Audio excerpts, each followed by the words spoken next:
Many dogs that I work with, especially ones that come from the city or just are untrained, they have problems because they never learn to use their nose. There's like this overstimulation visually. So that's sort of how they function.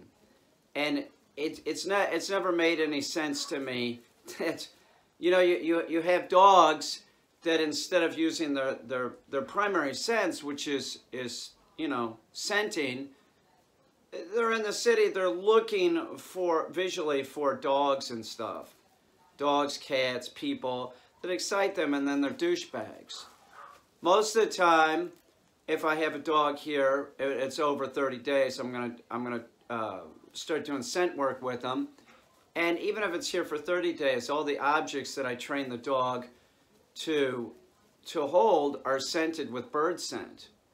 So I want the dog to start, you know, using its nose, looking for things. And scent work is something that you can teach a dog. If your dog can retrieve and those basic commands, you can teach the dog scent work. It's very simple, but you have to get them to like doing retrieves. They need to be able to do retrieves, and I have a 5-pound Yorkie here named Chippy that likes retrieving. He can retrieve car keys, he can retrieve dumbbells, he can retrieve pheasant wings. And the pheasant wings I threw in about 3 weeks ago or something. I can't remember, but he didn't want to deal with them at first. But we just start putting it in the dog's mouth, and it ends up being an object that he likes retrieving.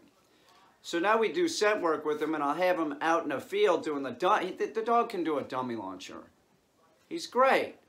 He could do a dummy launcher, and when the dummy goes 300 feet or something, he has to use his nose to find it. And that's exactly what he's doing. It's a beautiful thing watching the dog do like this zigzag pattern back and forth with his nose up looking for the dummy. He's totally into it. And we have a lot of snow out here, and a lot of times when the snow sort of melts and then refreezes, it's hard for the dog to walk. If they're running on it, they can, you know, hurt their paws and stuff. So we're not doing any of that, but we can still do scent work. Scent work inside, that's how we originally started teaching him scent work, was hiding pheasant wings and stuff and sort of walking the dog up to it saying, hunt him up, good boy, when he got it. This morning, I woke up and I was going to take Chippy out, and before I was going to take him out, he was in a crate. I put a pheasant wing about 15 feet away from the crate, and when I was opening up the crate door, I said, hunt him up. When he heard that word, he, like a rocket, went looking for the wing, and I made it really easy for him to find. And that's good. You want to do that. At times, especially at the beginning, you just make it really easy for the dog. Don't make it any hassle. Make it so you know that the dog's going to find it. You want to build on success. So I'm going to take these pheasant wings, I'm going to put them back over here, and then I'm going to go get Chippy, and you'll see it's not difficult. It's going to be easy for him to find. We're not hiding it real, but we're conditioning in that command again, hunt him up, and we're ensuring that that Chippy's going to get success. So I'll just put him back here by the wall behind. We sort of have this agility thing set up for Chippy, so I just put him back there, but it's in an area. I don't think I've hid a wing back there, but I'm just gonna put him right here. I'm gonna say hunt him up, and we'll see how long it takes him to find 3 pheasant wings. These pheasant wings, I was gonna say you could use these to train your dog, but you know, if your dog isn't actually trained, I think a lot of people will get the pheasant wings and do stupid stuff with them, creating problems. These aren't for the dog to chew on. These aren't. None of the retrieving items are allowed in the crate. Don't ever do that. And they're not allowed on the floor. When you're done interacting with the dog with the retrieving items, you pick them up. Leaving objects on the floor will create huge problems. It ends up like they get guarding issues and stuff like that. And if you have a second dog, you definitely don't want to do that. You're really going to see this kind of guarding behavior. So don't do that. These are only for working with you. And that's like with anything. A Frisbee, you don't put the Frisbee in the crate. You should be interacting with the dog. If you're one of these people that you're like, oh, I want to give the dog a toy. I want to buy the dog a toy and then it goes in his crate, you're not a good owner. I'm sorry, but that's how it is. You're not spending time with the dog. You just want the dog to rip something up in its crate or on your floor. I see videos of this all the time. I just, you know, how many times have you been on social media and seen the picture or the video of the room's a mess, there's toilet paper or whatever's ripped up all over, dog got in the trash, and the owner's like posting this picture like, oh, isn't he cute? He's like Bart Simpson or something. What a scamp. You know what I think when I see those pictures? I think, one more bad owner. They can't do the right thing, can't crate the dog, can't train the dog. If you don't have time to get the dog trained, then hire somebody else to get the dog trained so that you could just work with the dog a few minutes a day. This is something, these right here, and doing scent work. This is something, one of the dogs that was here not too long ago, Luna, she was here for a few days recently. But this is one of the things that her mother uses to like exercise the dog, to interact with the dog. She puts these out in the backyard. They got a big backyard. And then she goes and gets the dog and says, hunt him up. In a way, it's harder inside because there's no wind. So don't make it too difficult. Don't be hiding it behind objects and stuff like that. Make it real simple. And then when the weather's nice, you can take these, place them out in your backyard, say hunt them up, and the dog will start looking for it. But you have to do the preliminary work.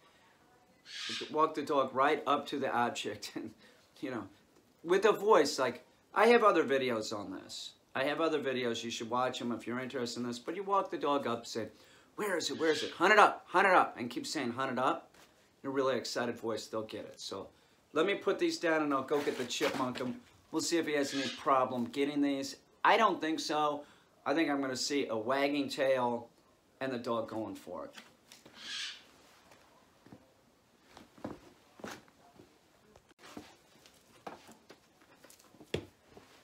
So I'll put one, like, just put it here. We'll put one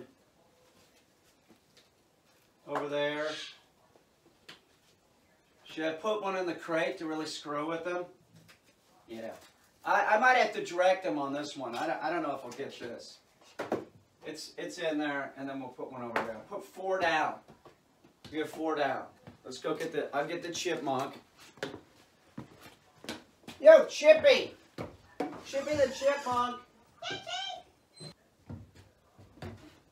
Chippy, hunt him up!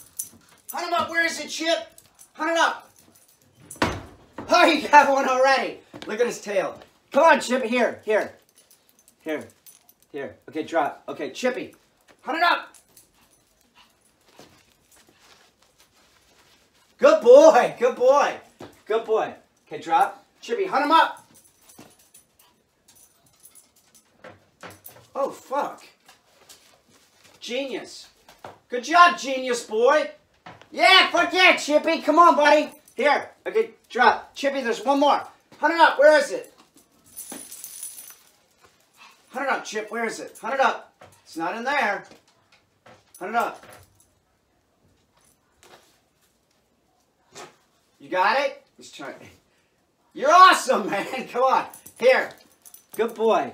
Drop. See, that did not take any time at all. No time at all.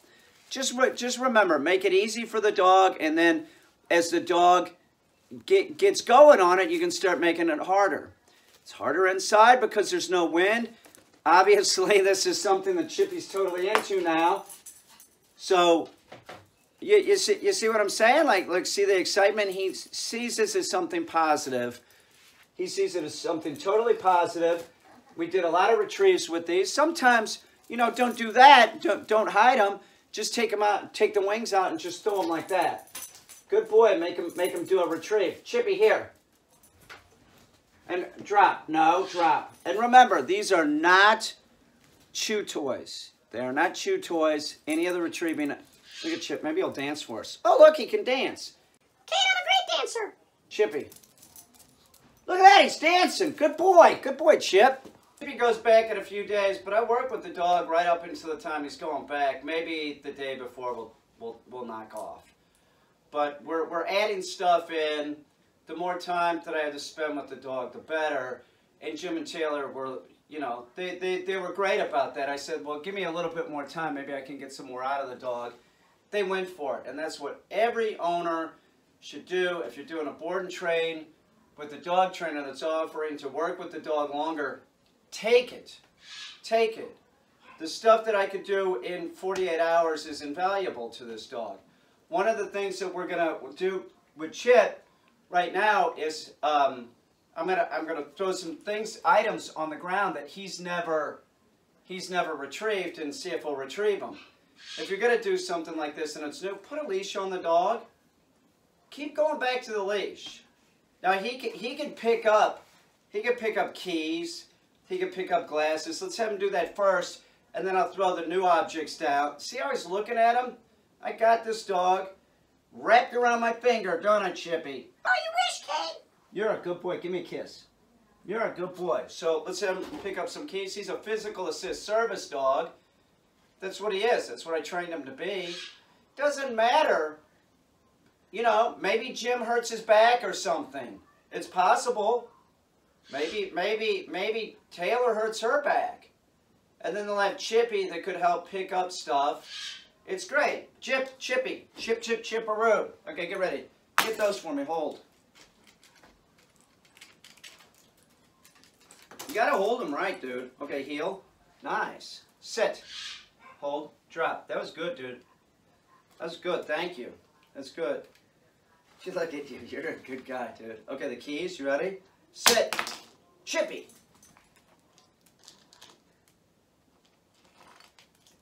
Heel. Sit.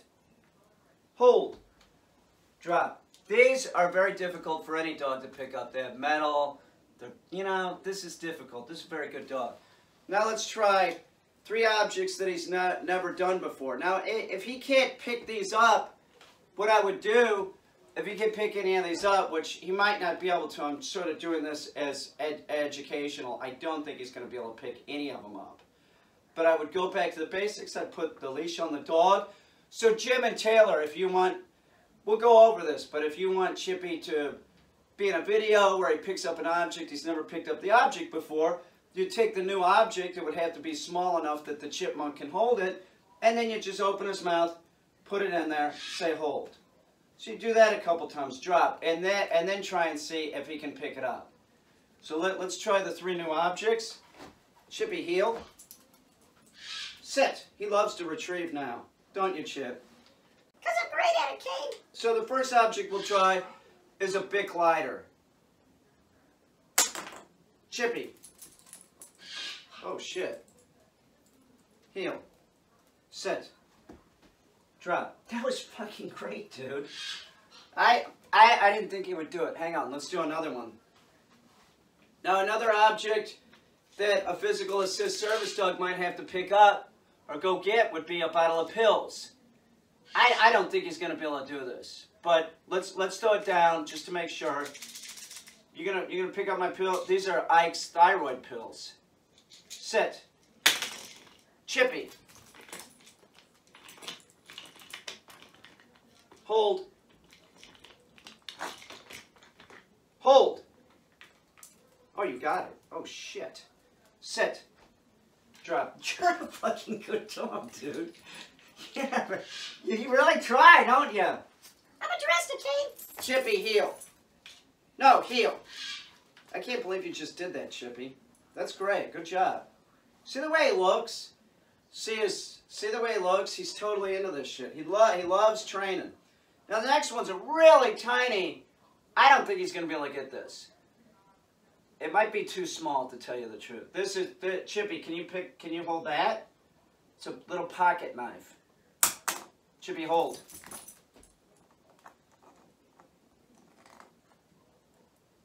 You got it? Hold.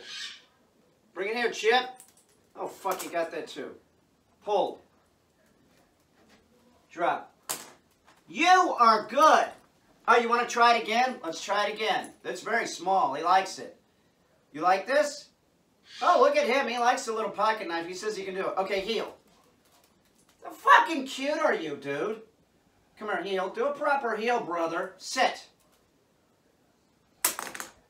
Chippy. No, hold. Don't chew on it, dude. Bring it over here, Chippy. Hold.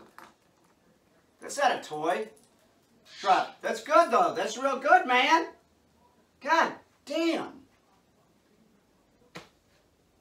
You are a little monster, aren't you? You are a very good boy. Do you want to do this one more time? This is small. It's low to the ground. It would be hard for him to pick up. He's just got so much drive now with retrieving. He's totally different. Totally different. The little fucking dog does the dummy launcher. He's 5 pounds. He does a 300-yard dummy launcher retrieve. You know? I wasn't even sure if he could pick the damn thing up. It has to be small enough. Okay, Chippy, ready? Whoa. Chippy.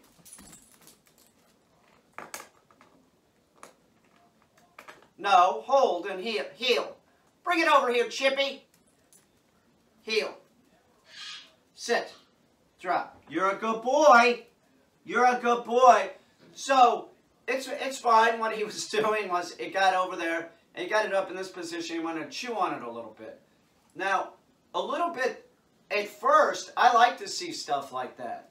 Like when he would go, and he shook it a little bit. I would see that with the dummy launcher, and I don't want the dog to do that in the future. But at first, if I can just increase drive enough that the dog wants to do something like that, that's fine. The dog shouldn't be mouthing the object. Right there, that's fine. But from now on, if we throw it again, I just want him to pick it up and hold it. So we could go over this object on hold, and it's very simple. Chippy, sit. You just open the... see how he opens his mouth now? You put something in front of him, he's going to try and hold it. Chippy, hold. It's great. Hold. Drop. What do you mean? You like this? It is Chippy size. It's very tiny. I'd give it to you, Chippy, but my dad gave this to me when he passed away. It gave me like a knife collection. This is one of them. But it is. It's tiny, like Chippy. Hang on. No. He has to hold it when I say hold. It's not about just putting it down there. If I put it down there, no. You can't just take it. Be very controlling with your dog, and you'll end up with a happier, healthier dog because you're making it clear that you're in charge. Think about it like this. Think about it like this. If you're working in the mailroom, you have no worries. You don't have to do anything. You just have to show up to work. But if you're the CEO, that's a high-stress job. You have all these people under you that you know, you have to worry about. When he's around me, he doesn't have to worry about anything because I'm telling him what he needs to do. That makes for a very, very happy dog. It's more of like a stress-free life. Like, I've had people say, like, you know, they have this attitude like training's mean, or it's so absurd. By not training the dog, by not getting the dog trained, that's being mean. By just letting the dog do whatever, that's the mean approach. Telling the dog what to do, that's the kinder approach. And besides, when you're doing it, you're interacting with the dog. You might be telling him, no, you're doing that wrong. But you understand what I'm saying? It's very important for the dog. You are a good boy. So I'm going to put it down here. He can't hold it. He can't go for it until I tell him to. No. Chippy, hold. Nice. You're a fucking gem, dude. Drop. I just, you know, you've done so good, Chip. You have. You've done great. This guy, hey, he tried to bite me. He's trying to attack me. Would you attack me, Chippy? I'll bite your face off, Caine. No, you wouldn't. Give me a kiss, Chip. You're a good boy, aren't you? You want to do this? He loves this. I would have never guessed. Is there anything else you could retrieve? Hang on. Oh, hang on. Maybe you could do... No. Just do this one more time. Hold. What a fucking gem. Drop. You are a good boy, dude. You know that? You are a very good boy. You're a good boy. Very proud of you, Chip. You're a nice guy, too. So sweet. Such a nice guy. He loves Tonka. I don't know. Also, Bucket, my cat. Bucket, he knows about the cat. The cat, my cat is maybe... Let me go get my cat, and you can see the size difference between my cat and Chippy. Chippy, sit.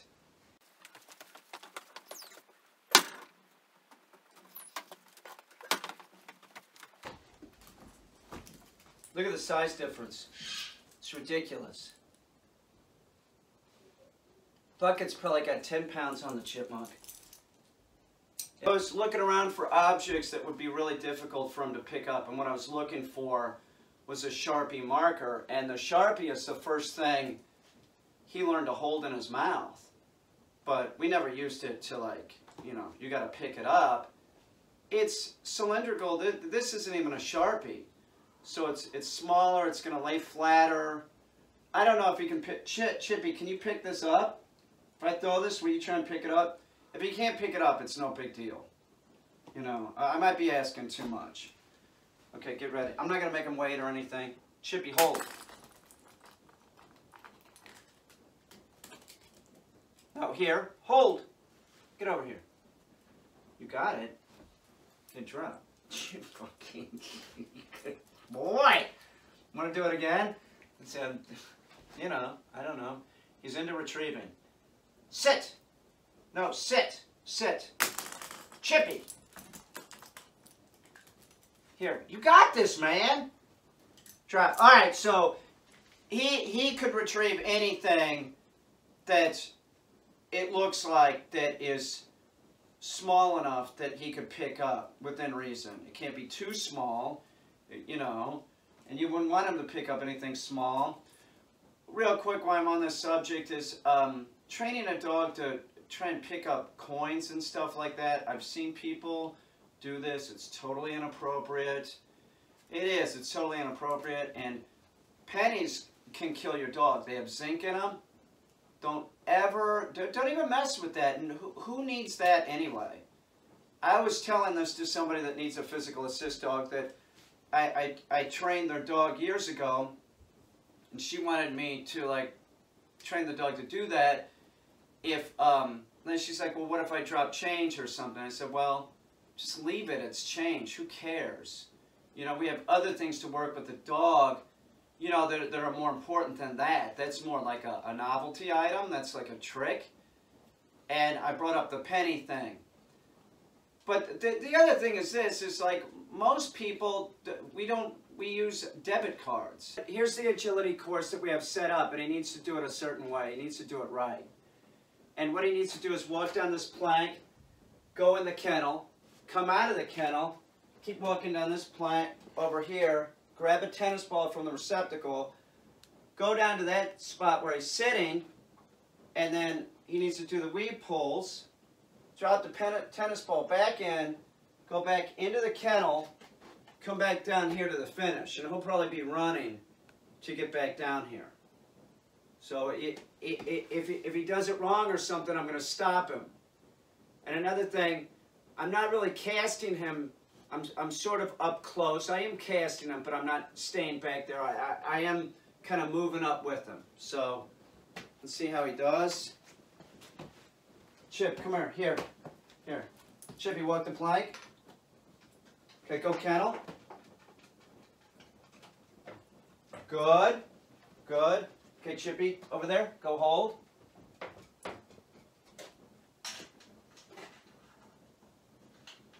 No. No. Chippy, hold. Okay, here. Bring it down here. Come here. Okay. Sit. No, don't drop it. Sit. Come on, Chip. Over here. Come on, do it right. Sit. Okay, wave. Okay, drop it in there. Drop. Okay, here. Go to the kennel. Okay, back out here. Walk down here and finish up. Hurry up. Oh, he cheated. He cheated. He cheated at the end. That was clearly cheating, Chippy. It was cheating. That's so uncool. One thing that's notable is Chippy does not have an e-collar on right now. will put it on and he probably wouldn't cheat. That's what I'm saying. Like these e-collars, like when the dog's collar wise, they're much more efficient. You keep putting the collar on until the dog's fully trained. That's it. It's not a big deal. It isn't. It isn't a big deal. If Chippy's mom and dad see this, like seriously, get it right in your head that you put it on in the morning and take it off in the evening. That's it. You'll have a much more responsive dog. You'll have a happier dog. It works out real good. And remember, if you're using the collar real high up, that isn't good. But at the settings that we use it with Chippy, you know, it's no big deal. Most of the time, hey Chippy, go kennel. Chippy, no, go to that back one. Chippy, go walk that. Chippy, go kennel. Walk that. Okay, go kennel. Good boy, good boy. Whoa, whoa. Most of the time when I give him a correction, I'm using the vibrate mode, you know, and the settings on the stimulation, it's so low you can't feel it. It's not a big deal. It's not a big deal. You know, it's only a big deal if you use it improperly. Chippy, here. Come on, buddy, here. Good boy. Okay, kennel right there. Chip. No, up there. Kennel. No, sit. Chippy, wave.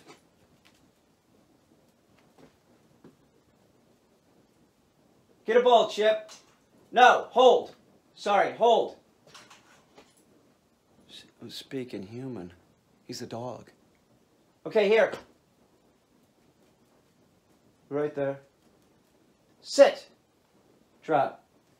I'm not shitting you. Like, he's pretty responsive, but if I have the e-collar on him, there's less mistakes. And remember, your dog's general behavior, you know, the more your dog is a certain way, that becomes their general behavior.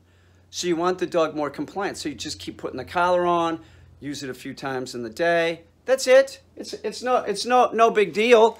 It's like I was talking to the owner of e-collar technologies, and they're making collars even smaller than the one we have on Chippy. We have a micro educator on Chippy, and they're making something called a nano, which will be awesome.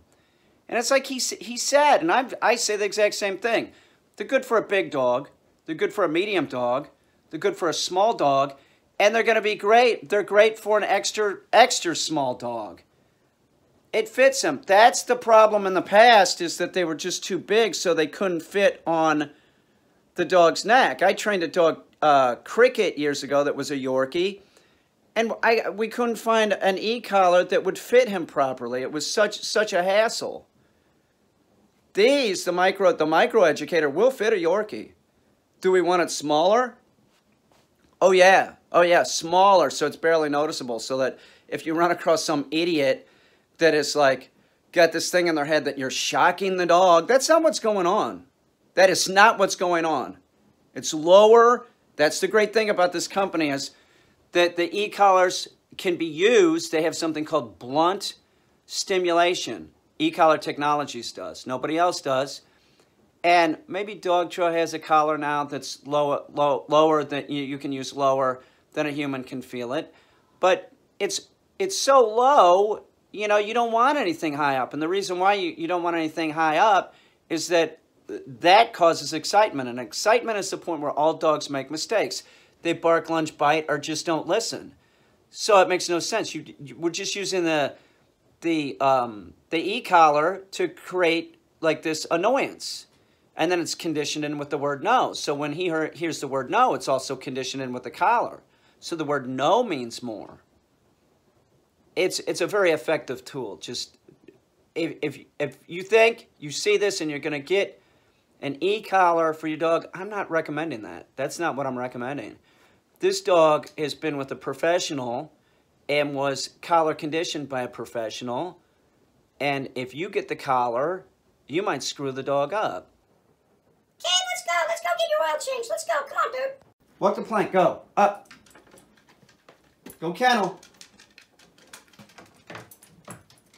Good boy. Good boy. Okay. Over there, hold.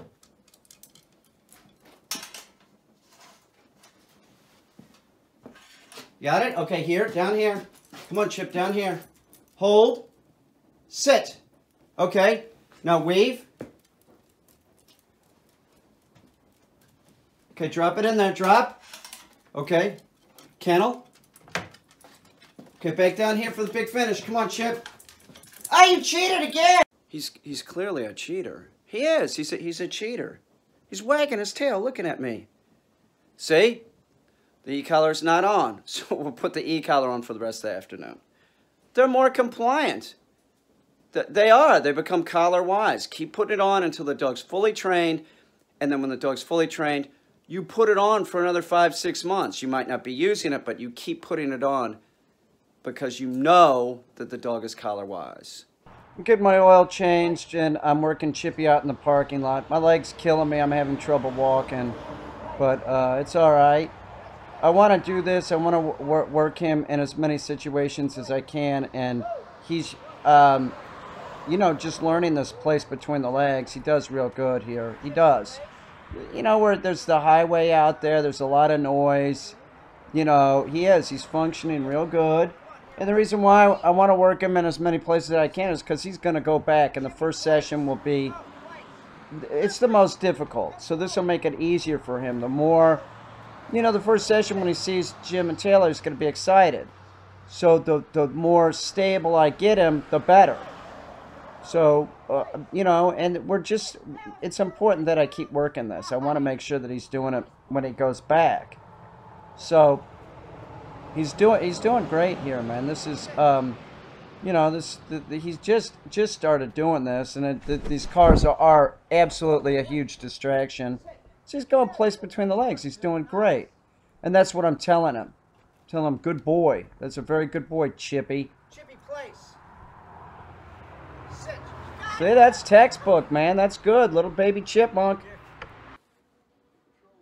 I'm working with him while I'm getting my oil changed with the objects, some of the objects that he just started picking up this morning. I want to, you know, I just want the dogs always going back as stable as I can get them. And so, you know, we got nothing to do. He's doing great with this. The big lighter, all these objects, I didn't bring the pill bottle, but all these objects, like, I don't know. He could have just as easily said, no, I'm not going to pick it up, and then have to, you know, do some remedial work, which would be fine too. It's no big deal. It just happens that he's totally into doing this, which is great. So he's like, you know, he's doing way better than I ever thought he would be doing.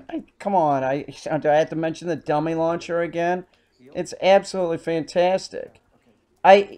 He just didn't have a lot of drive, and now he's sort of like really has come out of his shell, and you know, he's just really he's a great dog, and he's so fun to work with, and you know, the dog's totally into retrieving, which, you know, that's where my background is. So this is great. Look at how cute this dog is. He's ridiculous. That's a ridiculous looking dog. Yes. You know, I want to, where's the little wind-up key? You know? That is one thing that I really like doing retrieves with him, and seeing him like really into it, because, you know, he just looks so fucking cute running after an object or doing a retrieve. He's absolutely, he's being a little resistant right there, so I pick him up by the harness and put him right in the proper position, because here's keys. Because remember, it's a lot of muscle memory. So I want him at a heel position before I send him on the retrieve. He's screwing around a little bit here, but that's fine. You can tell by his body language he's into this. There's a lot of distractions right now. There's you know, there's a guy up there at the register, and some guy came in. There's the smell of the tires. This place like smells weird. You know, one thing that I've noticed about Chippy is he's trying to figure out different ways that he can pick up the keys. And like when he first started doing it, like, you know, I don't know if you saw any of the videos of him doing this. They look real uneasy doing it. That's true with all the retrieves. You know, I always tell people, like, don't worry about your dog's body language when I first start working with them, because I'm training the dog to play. That's how all the dogs are trained that I work with. Oh, this is sort of naughty. But you train the dog. It's not about food. It's just about everything's a game. But to play the game, you have to play by the rules. Now, see, I'm sort of like telling him, you're doing that wrong. So I'm putting it in his mouth, telling him to hold it right. So we'll make sure that we get a decent retrieve out of him with the glasses, which I'm not really sure why he's acting like that with the glasses. He's been, you know, that's one, you know, he's been dealing with the glasses for a while. Yes, he's being kind of bad. But it's a, see, naughty Chippy. I don't want to be too, you know, come on, we want him to have fun and everything, but he's really not doing good. So right now I just broke out the e-collar. So I'm gonna use it if he starts doing that mouthing thing. I don't want him to mouth that. I want him to pick it up. See, I just used it and then he picked it up. He picked it up a little bit better. And we're gonna try it again. We need to have him do this proper before we stop. But he's cute, but he's doing it incorrect. So let's see. Are we gonna get a decent retrieve out of Chippy? No, hold that. Hold. No, he's being real naughty. That's naughty Chippy. There you go. We'll stay on target here. We're gonna get him back at heel. Look at how cute he is. That's ridiculous. Now come on, Chippy, pick it up right. So hold, dude. All right, there we go. There we go. He did it. And see, I'm scratching his butt because he picked it up right. Okay, try it again, buddy. That's a very good boy. Very, very good boy. No, dude, heel. Look at that guy. Oh, naughty Chippy. We could put some horns on him. He's a little bit of a devil at times. Let's have him do it one more time. Go get it, chipmunk. Chippy, hold. Do it right, Chippy. There you go. Here. Heel. Sit. Perfect. That's pretty good. See, I give him the positive reinforcement. Do it. Come on, sit. Okay, sit. Chippy, hold. No, hold. Here. Drop. Good boy. Good boy. I'm going to work on him spinning to the heel, I think. Oh, heel to place. No, we were working on stuff outside. Now we're working inside. Perfect. That was very good. You know, we went over this in my house, so I want to make sure and, like, go over it other places. And we're still working on him backing out of place into heel. So he is doing this. This is no problem. He could go back right now, and I'd be fine with it. But you know, he is here for a little bit longer. So I see. Look at him pop into fucking place between the legs. Dog's ridiculous. The dog is absolutely ridiculous looking. He is. He's ridiculous. Look at how cute that guy is. That's really good, dude. He's got a great little attitude. He's you know. So I'm having trouble walking. I don't know if you can tell, but it sort of sucks right there. But Chippy's being real good. He is. He's doing real good. This is difficult for me. So I'm trying to get him to spin into heel, and he did. Very good. Let's see if what we're doing here. Same thing. We're working on the same thing. And he is. He's doing great. The TV's on. There's a mechanic coming in and out. And he is. He's functioning just fine. This is a new place. He's never been in here. I really couldn't ask too much more. I keep loading stuff up on Chippy, you know, and he just keeps it. You know, that was beautiful. What a beautiful spinning into heel. Now we're gonna put him into place. Place between the legs. I'm telling him, yeah, you're a good boy. That's all a dog needs to be told. You don't have to train any dog with any food. They just want to know that they're doing a good job. That's it. That's it. Don't waste your time with food. It's too important. I'm throwing another retrieve. It's too important to the dog to be using as a positive reinforcement. It's ridiculous. Sit. Look at that guy. What a guy. Drop. You're a good boy, dude. Yes. You're like a little Wolverine. Look at you. That's pretty good, Chip. Here. Chip was a little excited when we first came in. Remember that It's a new place. He's never been in here. It smells like tires. There's a lot of tires in here. Caused excitement. Anytime you're, you know, a dog with very little training, it can cause excitement and they don't function real well. So work them past that. You have to, and just start sending that message that it doesn't matter where we go, you still have to be compliant. And they will be. But if you're like, oh, the dog's excited, well, we'll work with him later. No, we worked right here and pushed him past that point, and he's functioning real good now. He's being great. See, he's at heel. Don't put the small dog in your lap. You wouldn't put a big dog in your lap, would you? It screws dogs up. Confuses the status of your dog. You're putting the dog in a dominant position. I know, I understand. I have Mango. It's a small dog, you might have to pick it up. That's true, but you shouldn't be having the dog on your lap at all. That doesn't need to happen. Even like having the dog sitting next to you, touching you, like some dogs, that's the same thing. That's like a dominant position on you. Walmart with Chippy. I'm not videoing anything because my leg is killing me. I'm having trouble walking. Right, Chip? It's not a big deal. Eat some Bigfoot meat. I'll feel better later. Chippy, heel. One thing that I see that Chippy is better at is being in the car. He was real shaky, and I'm not seeing it as much, a little bit, but now I see him when we get in the car. I have a crate in here. If you have a dog like this, don't put him in your lap. That's the worst thing that you could do. But I have a crate, and he's sitting right next to me, and I put a bunch of, like, you know, like an old sweatshirt, an old pair of pants, just to make sure that there's like some kind of bedding in there.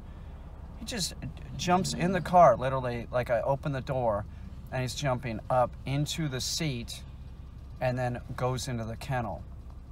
So he's excited about going for a ride. And if I look over at him, it's not shaking. It's not. It's vastly improved, and that, you could take care of this, seriously. You could take care of this if you just start using a crate, number one. And the other thing is don't ever console the dog that's shaking like that. They'll just get used to going for a ride, which, yeah, I'm looking at him, he's fine. He's laid down in the bedding, just chilling. He's just chilling.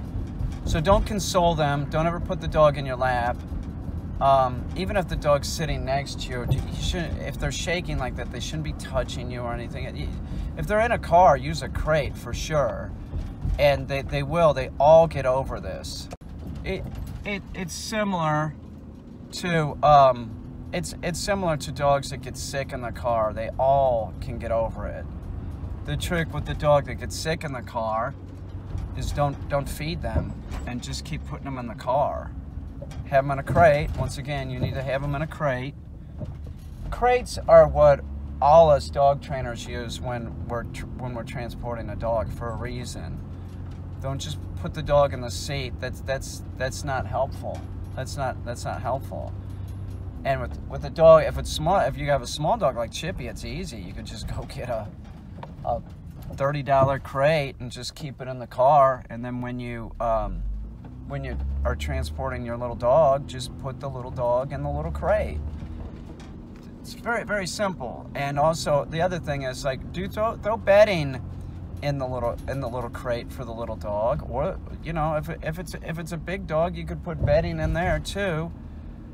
And there's a reason for this. And you want the dog to be comfortable. And if there's bedding in there, the dog won't slide around and stuff.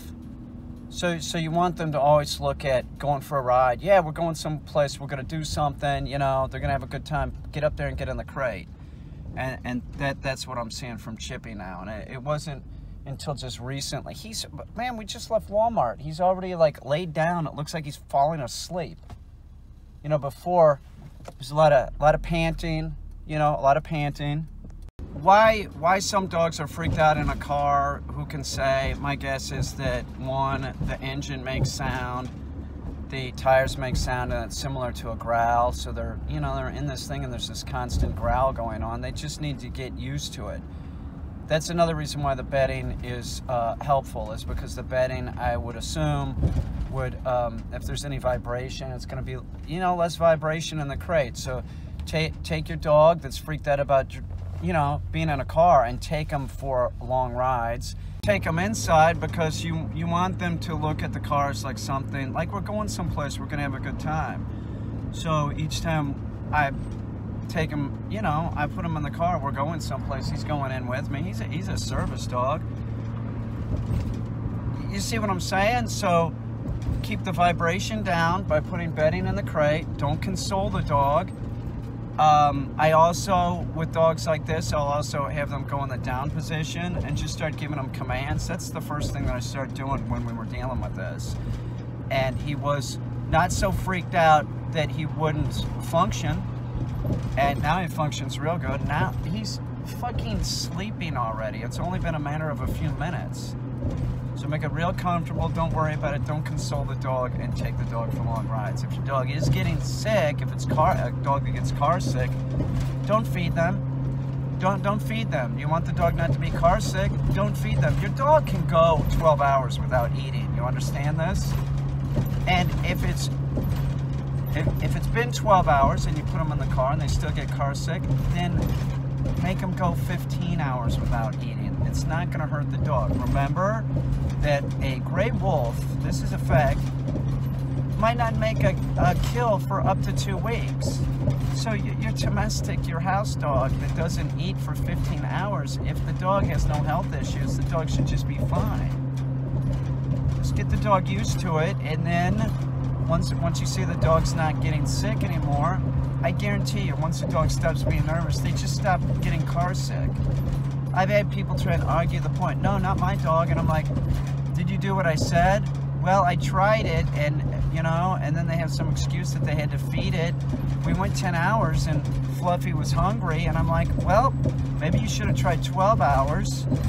There is no magic wand in dog training. There isn't. It's a lot of muscle memory, and for God's sakes, if you have a dog that's getting sick in the car, do what I said, don't feed them, and if they get sick again, then you didn't not feed them long enough. And if it's a dog like the chipmunk that just would like pant or whatever, you know, that's what Chippy would do. He'd like pant and be real nervous. His tongue would, you know. He's a Yorkie. They sort of have a tendency in certain situations. He's just had 2 months of training. So I don't see any of that nearly as much. He's pretty butched up now. Come on, he does the goddamn dummy launcher. You know?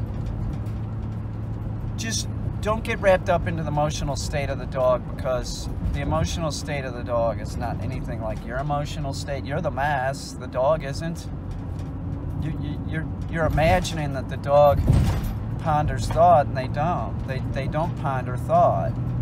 So their body's reacting a certain way.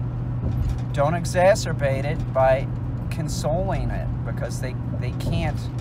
You can't, like with a kid, like say, oh, there's no monsters under the bed, and try and convince it. No, it's just no. That's it. I think even, yeah, he's totally crashed. I think even a couple times I told Chippy to knock it off. Like, I don't need to see that. Like, don't act like a wimp around me, Chip Wiki. He's awesome. He really is. He's doing great. Chip, you crashed in there? Yeah, he's fucking chilled out. It's just nothing. When we first started doing this, he would never do that. He would just, the whole time he'd be in the crate and it'd be like panting, like with his tongue completely out and just panting, all nervous. There's no panting, there's no nervousness, there's no nothing.